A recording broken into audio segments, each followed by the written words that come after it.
Step 4 is hiring voiceover artists or on-camera talent. When you're first starting out, it's not a bad idea to do some of the voiceover work yourself if you're comfortable with it. This will greatly reduce the cost per video. Of course, if you do it yourself, you will need to add some animation to your voice to make the videos more entertaining and keep your audience engaged longer. For anyone who chooses to go this route, there are a ton of simple and affordable mic setups that you can find on Amazon. Professional voiceovers. If you don't want to do voiceovers yourself, or if you're ready to automate the process, you'll need to hire a voiceover artist. We often find our voiceover talent on Fiverr, but be warned that this can start to get pricey depending on how many words you average per video. For a 1,600 word script to get approximately an 8-minute video, we've often seen prices around $100 per voiceover. But after you get your channel off the ground and you have a more consistent workflow, it's easier to pay a lower rate for your voiceovers. This is because if you can offer bulk projects, many freelancers are often willing to take that work at a lower rate. So if you're able to guarantee them more frequent or larger quantities of work, they might be willing to drop the rates to work with you. Once you find someone you like, you can try to negotiate with them on Fiverr, but make sure you like the way their voice sounds before trying to negotiate a bulk order.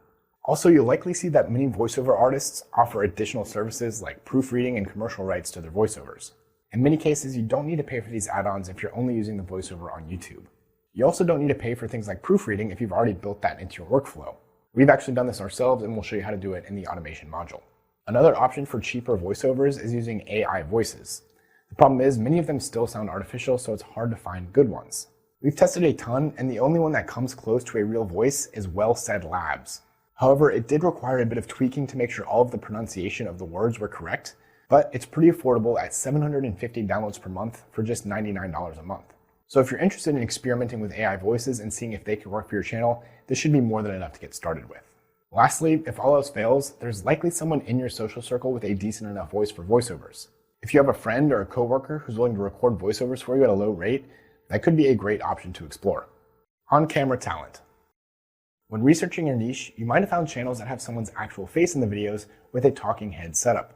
If you're interested in being the face of your channel, that's something you can definitely do, and you can still automate the rest of the process using everything else we discuss in this course. It just depends on whether you like being on camera and don't mind the responsibility of filming every single video you produce. Alternatively, like VOs, you can find some decent and affordable camera talent on Fiverr. However, we do recommend that if you're going to have someone's face on camera, it should be yours or someone you know very well. It's pretty risky to build a brand around someone who can leave at any point or leverage their role in your business to unreasonably increase their prices. You might also consider setting a legal contract in place to protect yourself from a circumstance like this. So if you're considering the talking head setup, here are some pros and cons to consider.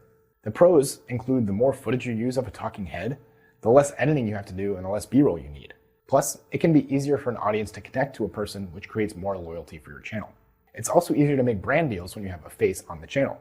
Cons include that if you're the face, then you have to be heavily involved in the production process, which makes it a bit less automated. Also, if you hire someone to be the face, they could gain popularity and leave you to start their own channel and take your audience with them. This is something we've seen on the platform a few times already.